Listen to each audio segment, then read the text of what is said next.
Untuk melihat seperti apa kemudian maksud kami acara May Day Fiesta yang digelar di gedung DPR RI, termasuk juga orasi yang akan disampaikan. Tadi Anda sebutkan adalah ada 18 tuntutan yang akan disampaikan begitu dalam May Day Fiesta atau peringatan Hari Buruh kali ini. Sebelumnya saya akan beralih dulu melihat keterangan yang disampaikan oleh Presiden KSPI, Said Iqbal. Saya ajak Anda, saudara, menuju ke gedung DPR RI untuk mendengarkan keterangan yang disampaikan oleh Said Iqbal, Presiden KSPI, Konfederasi Serikat Pekerja Indonesia.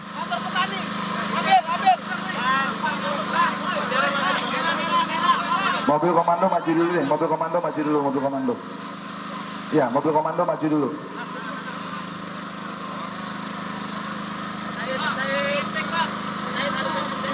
Mobil komando jangan mundur, maju dulu. Mobil komando utama maju. Terus mobil komando utama maju. Mic-nya nanti kita berikan kepada Presiden Partai Buruh. Agak kencang aja bang, ngomongnya bang. Pakai mic.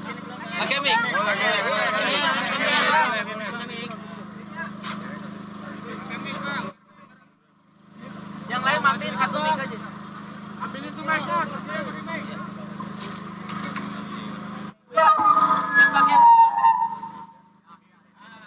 Yang pakai bendera suruh belakang bendera. Ya, yang pakai bendera disuruh di belakang presiden. Yang pakai bendera di belakang presiden. Saudara, seperti yang disampaikan oleh jurnalis Kompas TV Elgin Fridianto yang memantau langsung pergerakan peringatan Hari Buruh di gedung DPR RI, bahwa ada 18 tuntutan yang disampaikan oleh kawan-kawan buruh hari ini dalam peringatan Hari Buruh May Day Fiesta 2021. Saya ajak Anda untuk mendengarkan apa yang akan disampaikan oleh Presiden Konfederasi Serikat Pekerja Indonesia, Said Iqbal. Saya minta izin buka udah antigen.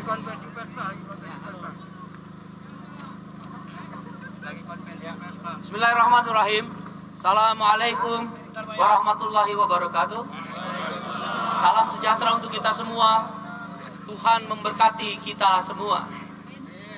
Kawan-kawan media cetak, online, elektronik, televisi, radio, live streaming online, terima kasih. Pada hari ini, Partai Buruh bersama Gerakan Buruh Indonesia yang terdiri dari Orika SPSI Andi Gani dan juga dari KSPI, dari Konfederasi Serikat Buruh Sejahtera Indonesia, dan juga dari KPBI, serta juga hadir Serikat Petani Indonesia, dan juga hadir elemen pendukung Partai Buruh lainnya, yaitu Jala PRT, Buruh Migran, Urban Pur Konsorsium, Forum Guru Honorer dan Tenaga Honorer,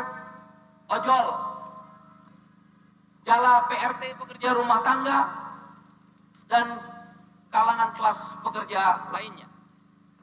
Partai Buruh bersama dengan Gerakan Buruh Indonesia lebih kurang 50.000, saya ulangi, 50.000 buruh pada kesempatan hari ini, May Day Fiesta 14 Mei 2022, bertempat aksi di depan gedung DPR RI dan nanti dilanjutkan di Gelora Bung Karno. Seyogyanya kami akan menurunkan massa hampir 100.000 orang. Tapi dengan pertimbangan kapasitas Gelora Bung Karno dan juga pertimbangan protokol kesehatan yang harus kita jaga bersama-sama sesuai himbauan pemerintah, maka massa aksi pada hari ini di Jakarta dari DKI, Jabar, dan Banten dikurangi menjadi hampir lebih 50.000 orang. Yang aksi di depan gedung DPR memang kami tidak maksimalkan karena masa aksi sudah berkumpul di Stadion Utama Bung Karno atau GBK. Secara serempak, May Day Fiesta ini juga dilakukan di 50 kota industri dan kota-kota pertanian, yaitu seperti di Surabaya 25.000 buruh turun ke jalan, di Batam 15.000 turun ke jalan, 5.000 buruh lebih petani dan kelompok kelas pekerja lainnya turun ke jalan di Semarang. Begitu pula ribuan buruh di Makassar, di Medan, di Bengkulu, di Pekanbaru, di Banjarmasin, di Palangkaraya, di Ternate, di Papua, di Mataram, NTB, di Makassar, di Gorontalo, dan kota-kota besar lainnya. Ini adalah satu cara bagi partai buruh dan konstituen Gerakan Buruh Indonesia untuk menyampaikan apa yang menjadi kepentingan daripada partai buruh dan Gerakan Buruh Indonesia sebagai kelas pekerja. Pokok pangkal yang paling utama isu yang diangkat adalah tentang menolak Omnibus Law. Kami meminta setelah anggota DPR masuk kembali setelah reses, jangan mengesahkan, kami ulangi, jangan mengesahkan revisi Undang-Undang Pembentukan Peraturan Perundang-undangan atau P3.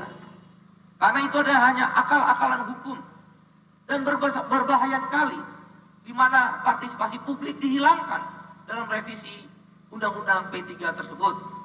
Setiap undang-undang cukup diberikan, didiskusikan, disosialisasikan di kampus, sudah mewakili partisipasi publik. Dan hal lain dalam revisi Undang-Undang P3 tersebut adalah pintu masuk untuk Omnibus Law. Padahal Omnibus Law, Undang-Undang Cipta Kerja, adalah tujuan utama partai buruh, Gerakan Buruh Indonesia, sampai kapanpun. Saya ulangi, sampai kapanpun. Itulah alasan utama mengapa kami melakukan aksi.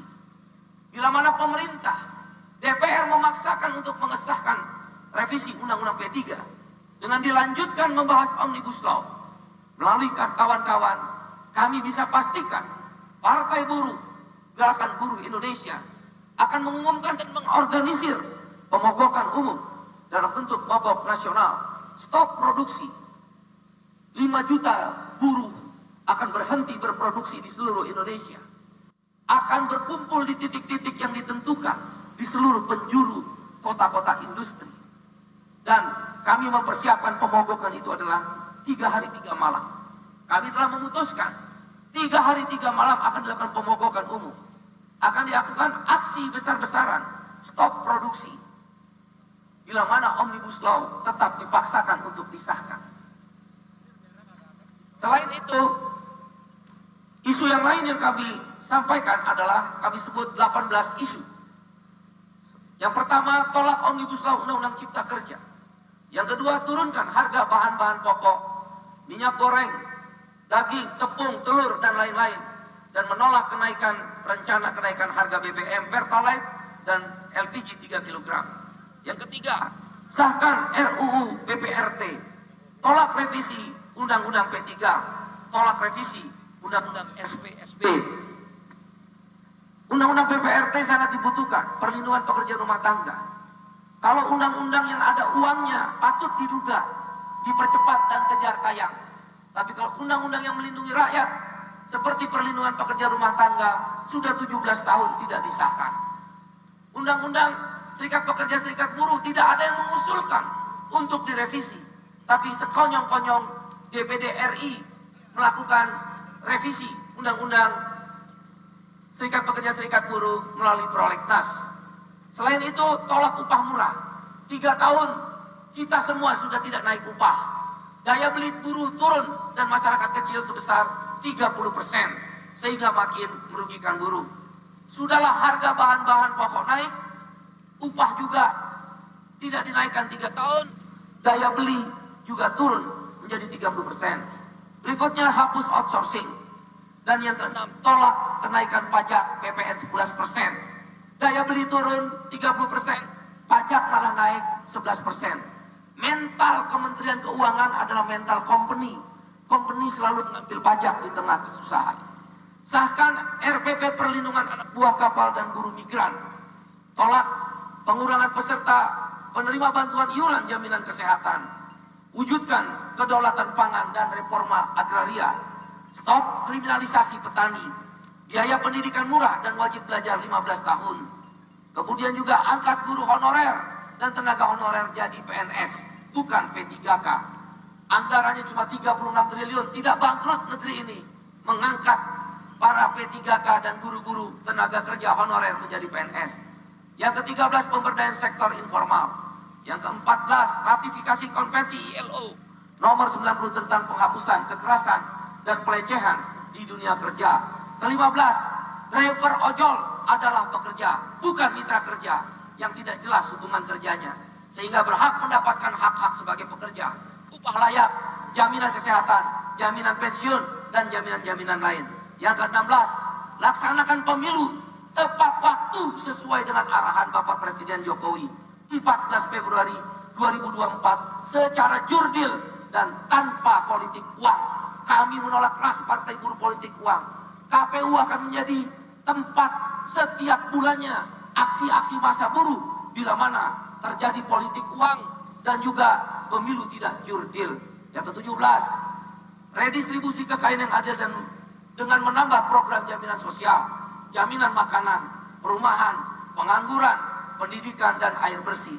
Dan yang terakhir, tidak boleh ada orang yang kelaparan di negeri yang kaya. Caranya bagaimana, Bung Iqbal? Partai Buruh dan Gerakan Buruh Indonesia akan memperjuangkan namanya jaminan makanan. Bukan BLT, bukan jaminan bansos, bukan juga hal-hal yang sifatnya sosial asistan. Tapi dia jaminan sosial, yaitu jaminan makanan. Tiap tahun harus ada anggaran di APBN dan APBD.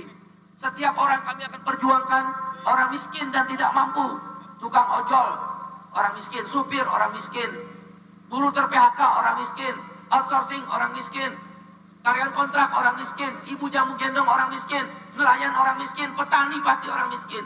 Setiap bulan, kling, masuk ke ATM, kita kasih ATM, 500.000 rupiah, kita akan perjuangkan, bisa, pasti bisa. Kali jumlah orang miskin tidak mampu 27,7 juta orang, kurang lebih 30 juta orang, 30 juta orang dikalikan 500.000 hanya 15 triliun. 15 triliun sebulan dikalikan 12 berarti setahun ada dana cuma 180 triliun. Tapi orang tidak ada yang kelaparan. Orang tidak ada lagi seperti gelandangan yang tidak diperdulikan oleh negara. BLT, bansos, mana ada menteri sosial yang tidak korupsi ditangkap KPK. Semua hanya lahan dari bansos. Tapi langsung kasih ATM. Semua uang masuk langsung ke kantong orang-orang miskin tersebut. Tapi ATM itu nggak boleh ngambil uang cash. Dia hanya digesek ke tempat-tempat belanja beras, belanja sayuran, belanja-belanja untuk kebutuhan makanan. Tidak boleh ada orang kelaparan di negeri yang kaya. Bila mana pesan lebih dari 50.000, kami undang kawan-kawan media. Setelah ini silahkan lihat, seluruh stadion GBK akan penuh. Lebih kurang 50.000 buruh.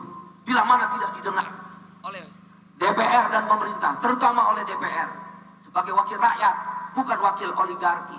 Inilah partai buruh dilahirkan untuk melawan oligarki.